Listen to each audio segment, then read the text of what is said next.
Dr. Nirmala, Vijay Chotai, the former Vice Chief of the Indian Air Force, Excellencies, Ambassadors, several veterans who I can see and some who I can directly identify. Ladies and gentlemen, we are yet again talking about Rafale today. And I will be happy to talk in as many places required on Rafale. And talk not so much to defend the decision, but to talk on the way today's debate is structured, or today's discussion is structured. What is Rafale going to do to us? Having or not having Rafale going to do to India and its strategic concerns? And what has this debate in a very, very vibrant democracy that is India, what has this debate done to this vibrant democracy? And what is it that we can, those of us who wish to, what is it that we can learn from this debate? India has debated several times before, over the decades, defense procurements. This is not for the first time in this country that we are having a very public debate, a very intense debate on the defense procurement matter. This is not for the first time.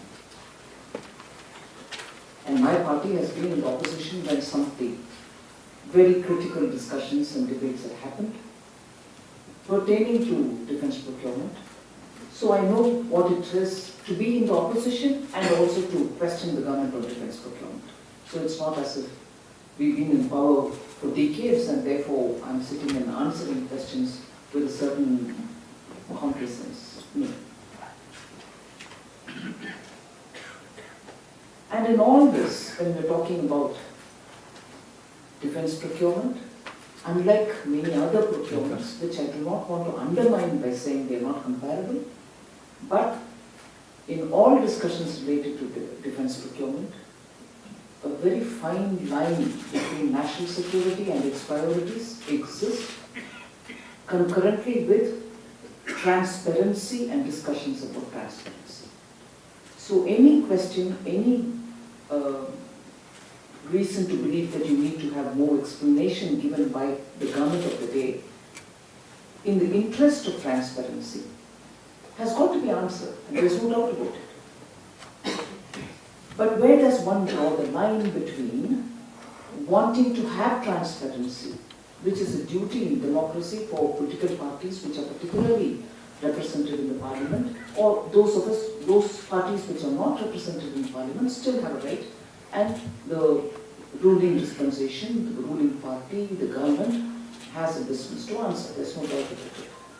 But because unlike other procurements, defense procurement has a very clear two sides of a coin where on the one side, because of transparency, we want to ask questions for which we want answers and we're duty bound to give, whoever is in power is duty bound to give.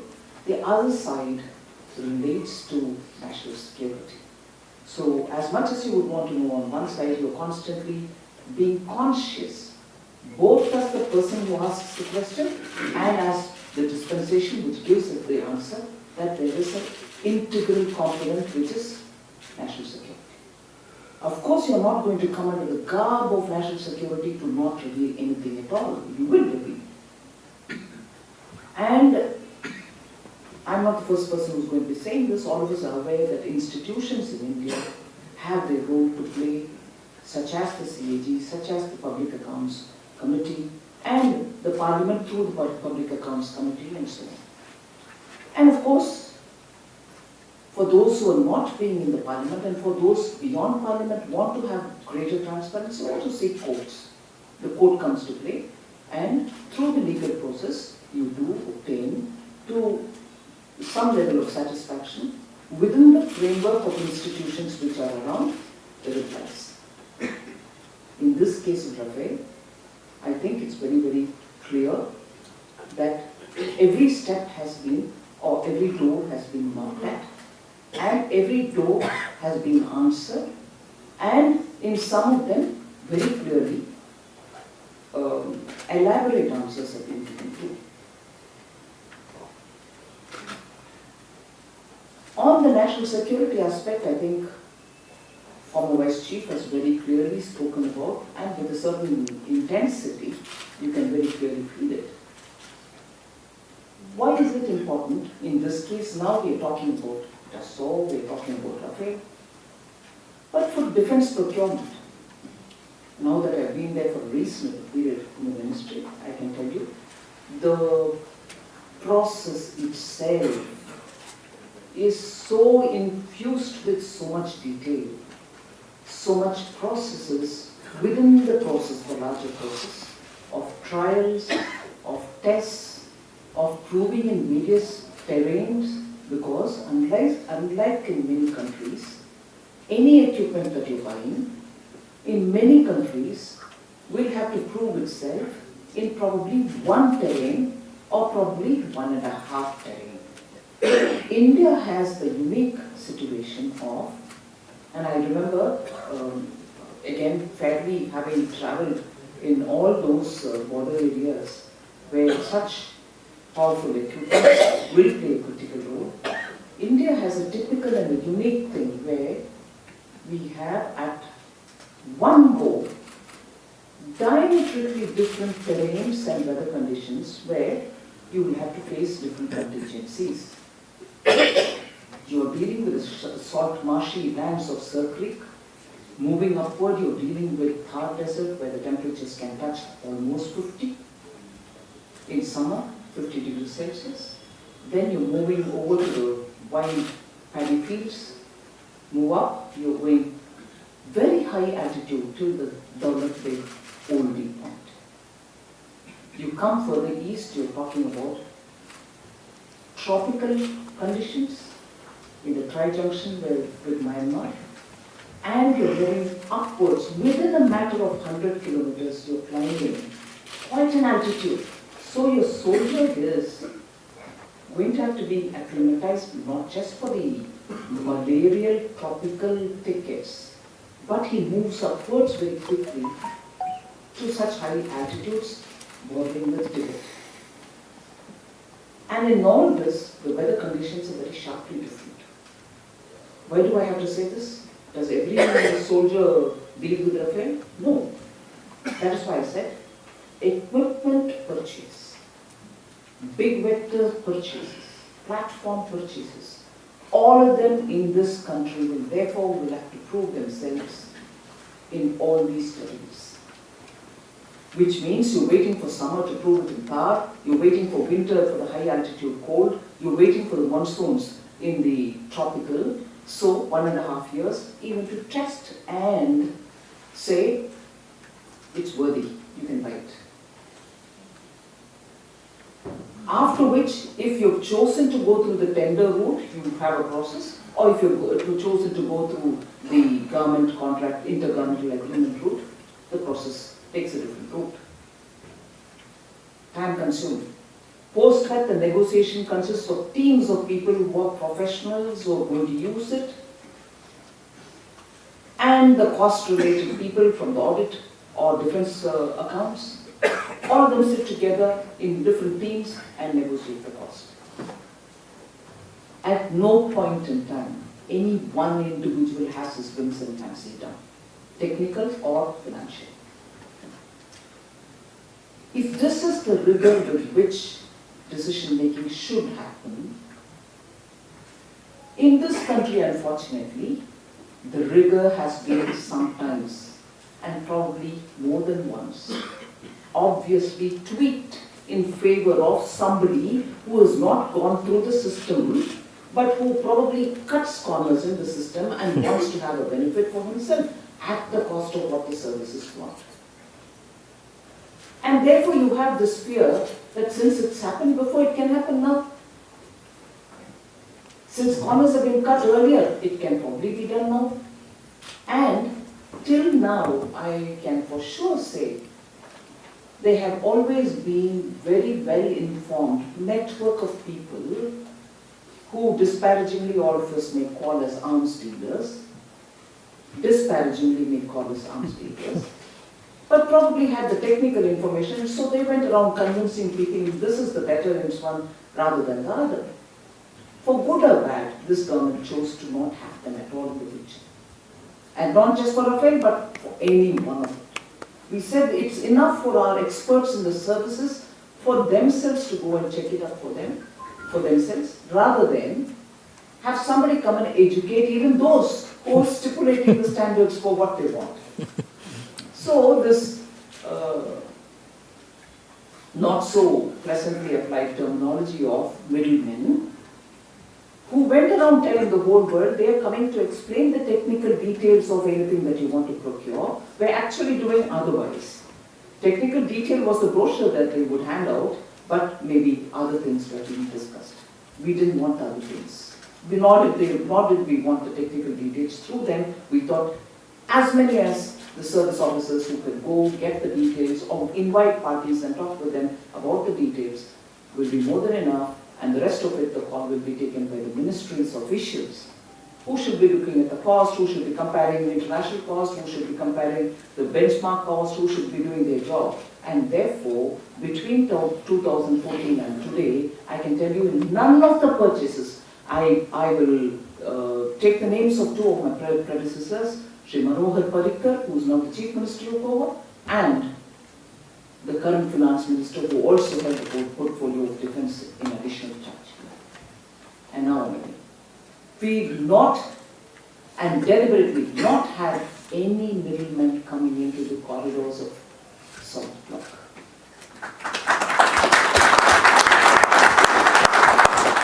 And if that's the way decisions should have been made over decades in national interest, and since because it hadn't been done several times over earlier like that, there was a suspicion. People think that, oh, there could be something odd in this purchase. But simultaneously, each time, there has been a suspicion. You've also had other agencies, as I said, in a vibrant democracy.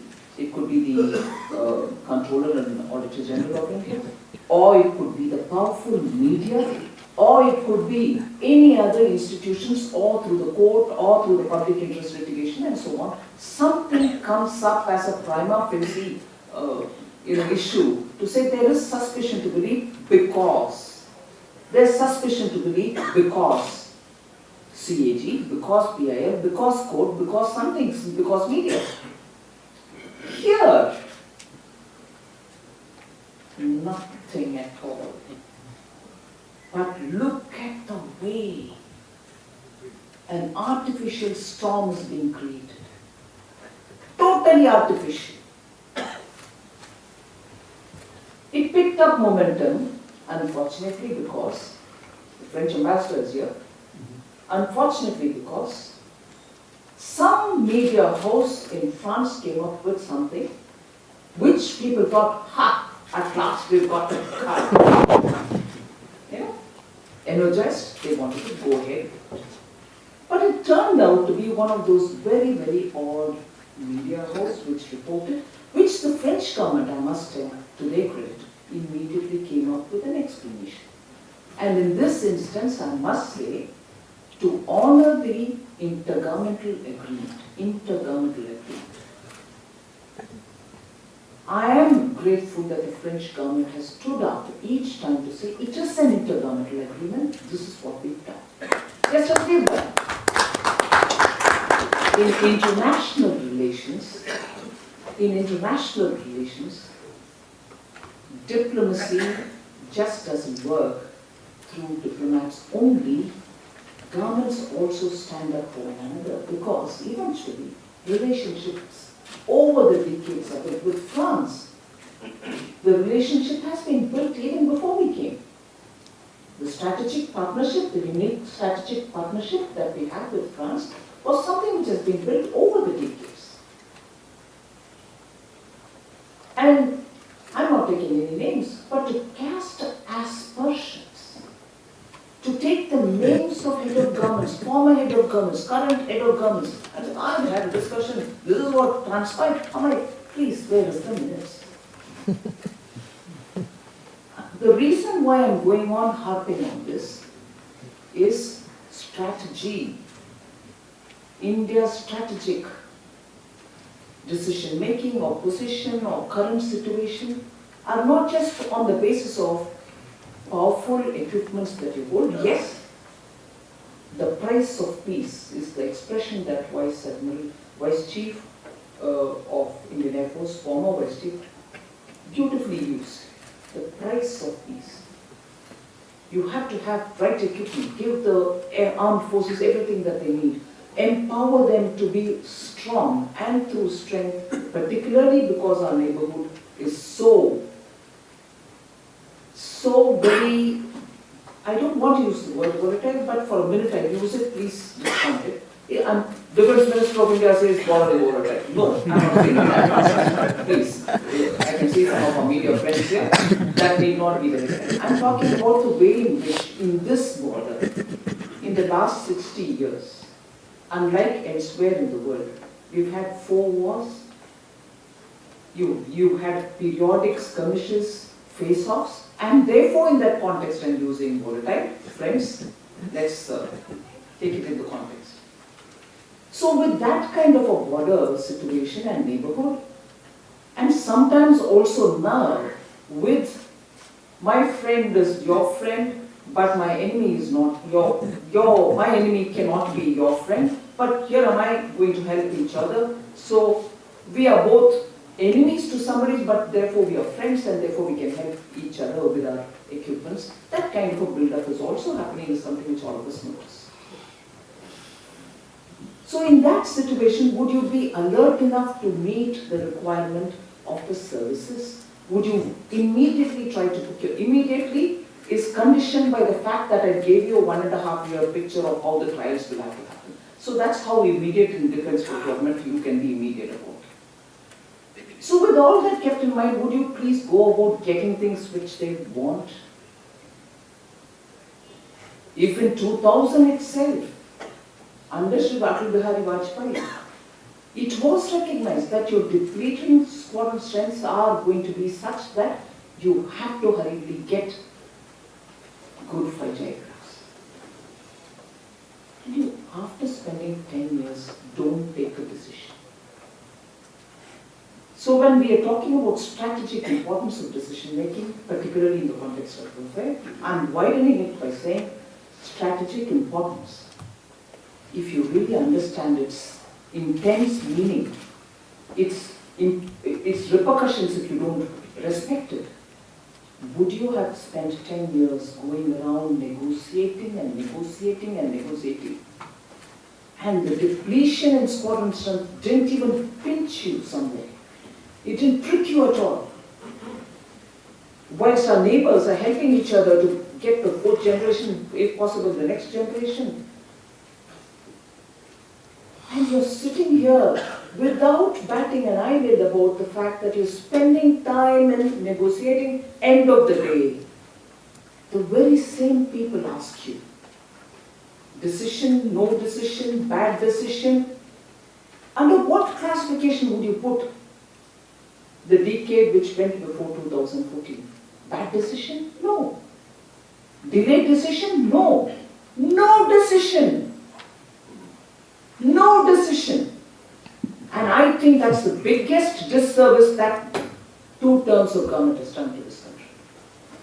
Critical 10 years, when your neighbors were really building up their strength. You've seen what the outcome of 99 Kargil was. And there the Air Force went in late and therefore people accused the government of the day saying, why didn't you deploy Air Force even earlier so that you could have had a better result rather than the dragging, lingering decision which happened. And after that, 10 years passed by.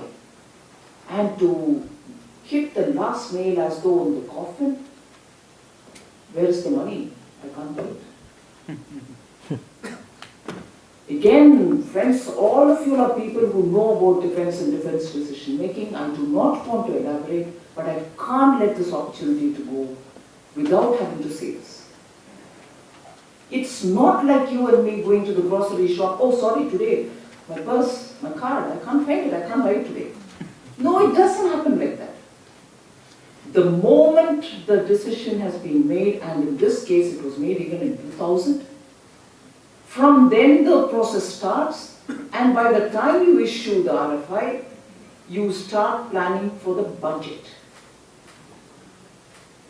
And once you've really gone through the bid exercise, you know after the bid, when you're going ahead with it, how much is paid in advance.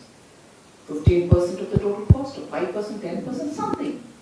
So you made provision in the budget.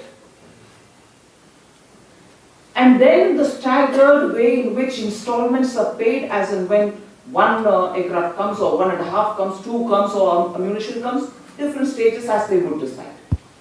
So you made provision for it. What happened to it? Did you intend buying it at all? And if you did, it can't be for where's the money. You got the money. And that is why I do not know whether I said it in the parliament or anywhere else. Where is which money? Parliament. Where is which money? And that question leads me also to further stretch it to today, when Government of India, through an intergovernmental agreement, has gone ahead and we'll get the first aircraft in September of this year. Money, provision, everything else made, advance paid, and everything. That is why they also criticize, saying, oh, you're able to pay the French government or Dassault, but you're not able to pay HAL. You know, all kinds of distortion in this debate. I'd stretch that. Where's which money? To today. When we've decided, we've gone ahead, we're buying it. The intensity with which this whole thing is going on, even after answer being given in Parliament, after Supreme Court going through the decision on 3 things. It's not me who went to the court. Whoever went to the court, and he's right. If he wanted to go to the court, he's gone. All right. And what did he ask? What were the questions asked? Or what was the plea? The plea was the price to be checked. Was the process all right? And on the Indian offset partner. 3 issues were the core of the PIL which went to the court. And Supreme Court, when pronouncing the verdict, has clearly given its verdict on each of these 3. And what is the ridiculous side of it? You go through that, you are satisfied, you want to go for a appeal, whatever, review, it's all right. Legally, whoever has got the power will go ahead and nobody can stop, and I fully respect it. But what is it? You're not able to digest the court's verdict on price, on process, on Indian offset partner. What was being asked? Will the Supreme Court say you can't appoint a JPC? I'm sorry. What about what it said on price? You have an issue with it? Come, debate with me. Ask me the questions on it. Of course, we are not discussing the judgment, but if you have a need for greater clarity from the government, you're welcome to ask. No, we are not talking about it. But we want to also misread the judgment from somewhere and say, no, Supreme Court has not gone into the files detail. Oh no. Initially, much before October, I think, they might have said, no, we are not interested in that, we want to see only the process. So later, they directed the government to give it, and we gave it. So price, process, and offset have all been clearly understood by the court. In fact, the court requested some of the air marshals to appear. They asked whatever questions. After all, it's a learned court, they know what they want to ask. They've asked and taken the decision. No. Sometimes I don't want to decry the opposition asking questions. They're welcome to ask questions. But who was it who said? But the court did not say that you can't appoint a JPC. I mean, what have you asked for? The court responds to you on those issues. Did you, I don't know, you wouldn't have asked for, because the court would have said, sorry, that's not my area. But asked for the 3 specific areas on which the court has gone in great detail, you got to reply. So, no, but they didn't stop you from appointing a JPC. And where did they start this whole thing from? You paid a lot more. And when you paid a lot more, it was, compare my basic of a non-deal. You didn't buy 1 aircraft, but you keep quoting a price. So, the reason why I don't want to elaborate my parliament speech, that is it's on record, you know it all. But on the strategic thing about which today we want to talk, India's strategic interest. Any government without party differentiation will eventually look at what is required for India. What have we got to do? And what have we got to do in time? Not after, you made a complete hatchet of a job, or you really left the Indian Air Force or any other service without timely equipments. In time, take a decision in time. Give them what is required. And of course, if possible, see if you can produce it in India so that you don't have to continuously keep paying outside. And that is where they, during their time, wanted HAL to produce. Very good. I appreciate that. But you didn't conclude that. You didn't conclude that. You didn't buy 1 aircraft.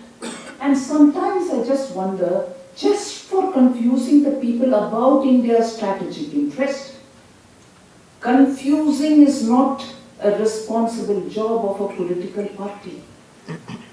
You're a political party, today you are in opposition, we were in opposition too once upon a time. But none of us, in whichever role we are in, have a business to confuse the public. Inform them, raise awareness, and have a debate. I fully agree. Whether you do it as an opposition party or you're in power and you're doing it. Inform people, but don't misinform people. Air Force needs 126, why are you buying 36? Who's asking this? Somebody who didn't buy 1. Somebody who didn't buy even 1 in 10 years. And let me ask my friends, Air Force requires 126? Probably Air Force requires 650. In what way are you informing the public? You're not giving a true picture, you're not giving a complete picture, you're not giving a picture based on facts. But what is it that the opposition party wants? And that's where I'll go back to that. Which money question? I'll come from there till today. Even today, I'm drawing strength from what the former Vice Chief said. If the intention is to sabotage even this procurement, if the intention is to stop the purchase even now, that's the icing on the cake as regards disservice to this nation. Icing on the cake is a wrong expression, but that's the cruel last hit towards serving this nation. You didn't buy it. You didn't conclude the negotiation. Somebody's doing it. Yes, you are within your rights to ask questions whether it is transparent. Is there any money being changed hands? Is there any wrongdoing? Yes, you have every business to ask and we have every duty to answer. But are you serving the security interest of this country, strategic interest of this country, by pushing almost every bit of this debate towards, let's see if we can stop this purchase in toto? That's how it's moving. Am I imagining, friends? Am I imagining this whole discussion on Rafale? Is this stopping with answer from the Parliament? Is this stopping with the judgment of the Supreme Court? And where did you begin? You begin by saying, I paid less, you paid more, when you didn't buy at all. Then we explain, no. Would you take the escalation cost? Would you take what you would have, inflation would have forced you to pay? Did you take the time gap between the day when you open the bid and the day when you sign and then the first arrival. All this has been periodically explained, responsibly being explained, sometimes in written, sometimes in Parliament, as answers to question, and of course sometimes when they ask you in the Parliament, you answer. And really, you're keen on getting a proper debate and answer in the Parliament, I'm happy for it. We're willing to talk, we are ready to talk. But I'm sure, much more than me, all of you have watched in the television as to how seriously this debate was heard or participated in. Because I had only a limited view from one end of the house. And we also had some members for whatever reason, they had protests going on in the center, because that was one of the excuses given, oh, the defense ministers hiding behind the protesting. Not at all. In the house, nobody can hide. There are also immense number of cameras around us. All right, metaphoric kind of thing. But the next day, or the day when people were trying to answer, when the former defense minister, finance minister stood up to answer, the shocking scenes, again, like the way I asked, about which money, I asked, are you serious about this debate? Are you serious about wanting answers? Then you wouldn't have done what you were doing that day. When the former defense minister, current finance minister stood up to speak, papers were being circulated to make paper aeroplanes to be thrown at us. Mobile phones were being used to click pictures of people posing. Actually, I'm not exaggerating. Please complain to all of you, you'll see it. What are we discussing? First of all, it's Parliament. Anything which is discussed there is important. But what are we discussing? India's strategic interest. A much delayed procurement. A procurement which you failed to do. You kept saying, where is the money? And this government goes ahead with a transparent intergovernmental agreement. And there you have a suspicion. Without any media or public body, accounting body, or anybody raising a question, you still had a doubt, okay, we have come for a debate. And how serious was this debate? Paper arrows. Eminent leaders of the party distributed, take it, make it more. Eminent leaders who were supposed to, and the parliamentary decorum demands that you face the speaker or you face the chair. They were turning their backs to the chair and saying, kick me. This was happening, friends. I'm not exaggerating. But what are we discussing? India's strategic interest. And you're worried there's some probably hanky-panky somewhere. Listen to what is being told as reply. No. And that's where I go back to saying, where's the money? Is now worried that that money probably has gone to somebody else. The decision has been taken probably with something else. I'm sorry if there is in this debate, which is very critical for this country, I want this debate in every strand of it being explained, as much as can be explained in public, to be without any of us playing into international corporate warfare. None of us should play party to any corporate warfare. We cannot become pawns in the hands of corporate giants warfare, to constantly bully the government, to constantly throw misinformation to the public, misinform public, tell partly truth and part story to the public, and therefore by not procuring a timely equipment, a powerful equipment for the Indian Air Force, if you have disserviced the country, you are also doing a disservice by misinforming the public, but you're also misinforming the public and doing a disservice to this country if you're playing pawns to people's corporate rivalry games.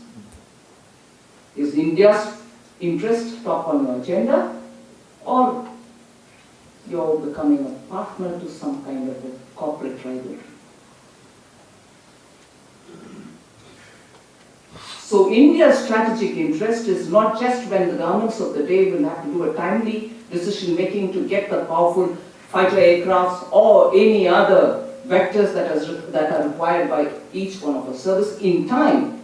Your service also is to inform the public rightly, to generate public discussions rightly, to inform the public with facts, ask for such facts which are required for your debate, and your debate after all was there a malpractice? Was there any wrongdoing? But now it's gone beyond it. And I suspect, again, I can see a lot of media here, I suspect it's now going beyond that. And there's a lot of public debate going on saying, is this whole debate moving towards somehow stop this purchase? And if it is indeed moving towards somehow stop this purchase, this service to the Indian strategic interest. I understand there's also an interaction of question and answers. I'll stop at this. Thank you very much.